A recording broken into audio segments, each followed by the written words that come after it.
Konklusi, berdasarkan penilaian atas fakta dan hukum sebagaimana diuraikan di atas, Mahkamah berkesimpulan, eksepsi termohon dan eksepsi pihak terkait berkenaan dengan kewenangan Mahkamah, serta eksepsi pihak terkait mengenai tenggang waktu pengajuan permohonan dan kedudukan hukum adalah tidak beralasan menurut hukum.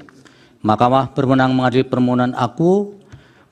Permohonan diajukan masih dalam tenggang waktu yang ditentukan oleh peraturan perundang-undangan. Pemohon memiliki kedudukan hukum untuk mengajukan permohonan aku. Eksepsi termohon berkenaan dengan pokok permohonan adalah tidak beralasan menurut hukum. Permohonan pemohon tidak beralasan hukum untuk seluruhnya.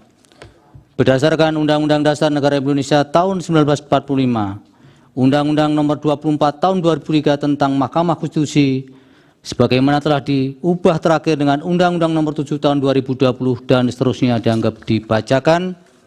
Amar putusan mengadili dalam eksepsi, menolak eksepsi termohon dan pihak terkait untuk seluruhnya. Dalam pokok permohonan, menolak permohonan pemohon untuk seluruhnya. Pendapat berbeda atau dissenting opinion.